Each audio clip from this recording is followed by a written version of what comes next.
Sinners was so much more than I ever expected it to be. I wanted to enjoy the movie with very little context, and I am so glad that I did. Hey y'all, it's Nate. Welcome back to my little corner of YouTube. This video will contain spoilers for the new movie Sinners starring Michael B. Jordan. So if you haven't seen it yet and you do not want spoilers, save this video and come back after you do. And I just want to reiterate that this video is for people who have already seen it or don't plan on seeing it and only want to watch commentary. So if you haven't seen it yet and you are like, I want to go watch this movie, don't watch this yet. Lots of spoilers from the very beginning. You are about to hear my thoughts on Sinners, but of course I want to hear yours, so feel free to drop your thoughts below if you do want to participate in the conversation, and give this video a like before you go so I know you enjoyed it. So Sinners pulled 45.6 million at the box office for opening weekend, which just passed. And I really could not be happier to have been part of that. This is a movie that has been on my radar since I found out about it. As soon as I saw the trailer, I was like, I need to see this in theaters damn near day one that it opens. And I ended up seeing it on day 3, but man, it was so good. So I definitely have to start off by pointing out the history and the culture in this movie, which is a big chunk of what I'm walking away with, even though I know that's not really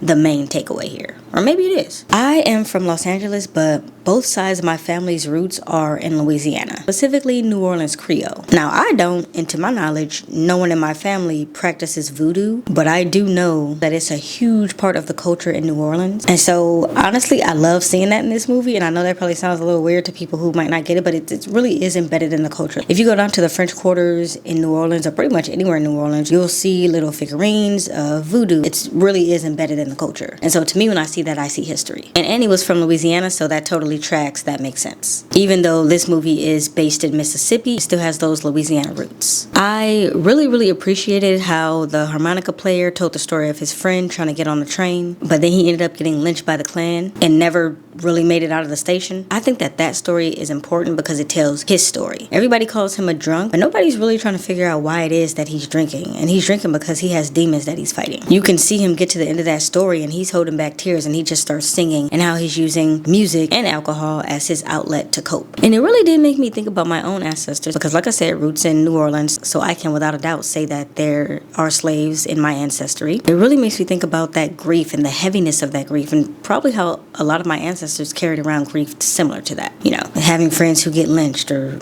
just in that realm of trauma. I also think that story foreshadows the twins' fate in a way. They basically robbed people in order to buy that juke joint, and they bought the juke joint from the Klan. And so the Klan planned on coming after them, basically killing them in the juke joint that they paid for. And if the Klan didn't get to them first, the people who they robbed were definitely going to be coming for them. This movie took place in 1932 during the Jim Crow era, and there were so many scenes that had cotton fields on the sides, or you saw people picking cotton. Obviously not as slaves, because this is well after slavery ended, but they were likely doing it for a very little bit of money, which is actually a job, if you want to call it a job, that my great-grandfather had. My great-grandfather used to pick cotton for money when he was a kid and a young adult, and the irony in that is that his grandparents were slaves. So I know that that's something that Black people did do after slavery. And I think we all understand the significance of Black people picking cotton. We all took U.S. history, right? Hopefully not recently. And then my great-grandfather actually later went on to be a pastor, so I grew up in church. And so I also connected to Preacher Boy there with the fact that, you know, his dad was a pastor, and also he's growing up in the church, and he's kind of fighting like, do I really want to stay involved in this, or do I want to go off on my own? There is also a great sense of satisfaction that I get watching Black people win in eras where they historically did not. For example, think of Django, think of The Harder They Fall. Historically, a Black person would not come out on top in those situations because we know what happened during those time periods. The same is true for a movie like Sinners, where you have a scene where a Black person is called boy by the Grand Dragon of the KKK, and he says, if you call me boy again, I'm going to shoot you. And then he lives to tell the tale. Would not happen historically. Or like the end of the movie, you have a Black man completely slaughtering members of the KKK, and it's always a good day for that. That shouldn't offend anyone because the Klan doesn't exist anymore, right? Right. Music and dance also played a very significant role in Sinners. We find out that Preacher Boy is very talented, not only with the guitar, but also vocally. He's a true musical talent. And of course, he goes on to actually decide to leave the church and leave home and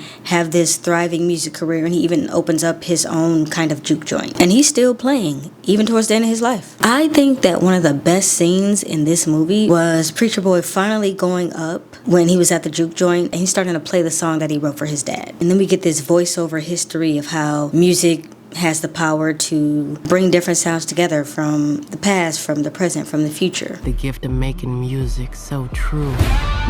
It can conjure spirits from the past and the future. Well, somebody take me. And then we start going through scenes of all these different cultures. We have African culture, Chinese culture, LA culture with the people who are crip walking, New Orleans culture with the bounce music and the twerking. All of those coming together in that one moment and say, like, this is music, this is history, this is the power that music has to bring people together, to bring sounds together. And all of that started solely because Preacher Boy created that energy. Also, this is more about the cinematography, but that scene was shot so beautifully. It looked like a continuous shot. Don't quote me on that, but that's what it looked like to me. And the camera's just kind of panning to the different scenes that I just described, where we had the woman, I don't know what's the name of the Chinese attire that she was wearing or the dance that she was doing, but we saw that and we saw the African dance. But the way that the camera moved was kind of like in a figure eight, like it was like just so smooth going across that room and showing all those different scenes. I loved how that was shot. One thing I am trying to figure out is why they were dancing in the burnt down juke joint. I haven't been able to piece that together yet, but I'm sure there's some symbolism there. And then we also can't get the folk music, or what I'm calling folk music, that the vampires were singing, because obviously they had their own culture and their own music as well. And maybe that man was Irish, because every once in a while his accent will go a little Irish or New Zealand or something. Music and the power that it has to transform people in time was a major focal point of the movie, and that's not lost on me because people are having a transformation in this movie. Now let's talk about the storyline. To my knowledge, there were 2 trailers released for this movie. I only saw that first official trailer. I didn't see the second one. By then I was like, I don't want to see anything else, I just want to watch. So I'm only speaking based off that. But after seeing the movie, I have to give the trailer even more credit. I thought it was amazing already, but I have to give it even more credit because I did not see a lot of this stuff coming. I didn't know the ending. I didn't know the story. Shit, I didn't even know that Michael B. Jordan would be playing a twin. I think the trailer that I saw did a great job at not giving that away at all. And that's what a good trailer should do, right? Show you a little bit of the movie, make you want to go see it, and not destroy it. I understand, not saying that it's on the same level, but I make YouTube videos, right? So because I'm the one who's scripting my videos and editing my videos and obviously recording them, I know that structure kind of matters in how you do a video. Same that it matters with the trailer. There are so many different ways that a trailer could be cut, and a lot of those ways completely ruin the story or give too much away. And why do I need to go see the movie? You just told me everything that's going to happen beginning, middle, and end. And so I appreciate this trailer for not giving anything away. I realistically didn't even know it was about vampires until I accidentally saw a spoiler in the comments, and I was like, damn, I wish I didn't read the comments. So note to self in the future, if you don't want the movie to be given away, don't read the comments before you see it. And this was back in December that I did that. I specifically think about that scene of him with the, I think it's called a Tommy gun, where he's shooting. I thought he was shooting at whatever the villain was in the movie. Come to find out, that's the end of the movie and he's shooting at the Klan. Was not given away. Would not have known that from the trailer. Could not have known that from the trailer. Excellent trailer. The brothers were true hustlers, and I also think I like seeing that. I know they were criminals. Obviously, I'm aware of that. But I like how they were respected in their town, even though they were criminals. And it sounds like they may have been respected in other places, or at least smooth enough to get people to think that they respect them and think that they can trust them. And I just love seeing that. When he told one of those men that he shot in town, "Where you going? I bet this bullet is gonna beat you there," I was like, that was clever as hell. That was real clever. Now, I am no professional when it comes to vampires. I actually don't know much about vampires and how they work, and did not know much about vampires and how they work prior to seeing this movie. I only recently saw Twilight in 2023.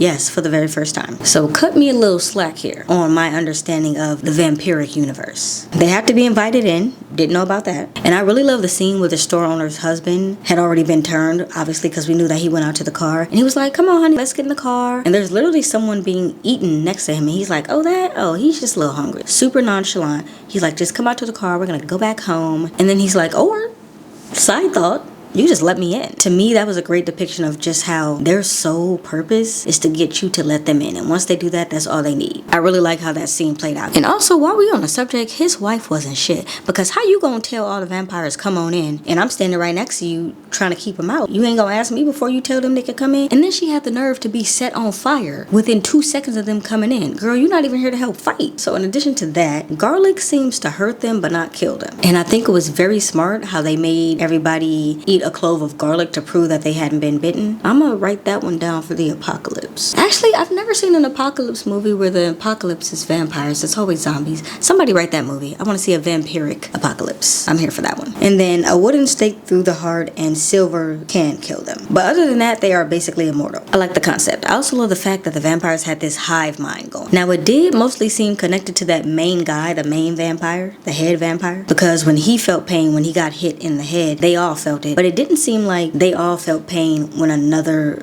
you know, regular vampire felt pain. It did seem to kind of work both ways. They also made sure they covered how it was possible that Stack and Mary were still alive in the 90s, because just because the main guy dies doesn't mean that all of them die. Which I also think was a great and unexpected end to the movie. I love seeing them walk through. As soon as Preacher Boy said, invite them in, I was like, oh, I know who about to walk in. Well, I didn't know who, but I knew it was gonna be vampires. I love the switch up that they had from the Jim Crow era to the 90s. It actually reminded me of one of my favorite movies called Tuck Everlasting that kind of has a time jump like that. One thing I am unsure about with this movie is how long the original vampire had been there. Obviously, he was being hunted by Native Americans, so he had at least been there for a day or a few hours. But had he been there already for a long time, just kind of waiting? Throughout the movie, there was a lot of use of shadows, and so initially I was like, oh, those shadowy looking figures, shadowy doorways represent the vampires that are just living amongst, kind of living doormat and waiting for their moment to strike. But now when I think back, that doesn't make sense because vampires can't live in the sunlight. So I think maybe that darkness was just to show overall darkness in the town. You know, one scene I could have done without? Haley Steinfeld spitting into Michael B. Jordan's mouth. Didn't need that. Something about watching somebody spit in somebody's mouth just... I literally covered the screen when that happened. I was like, I don't need to...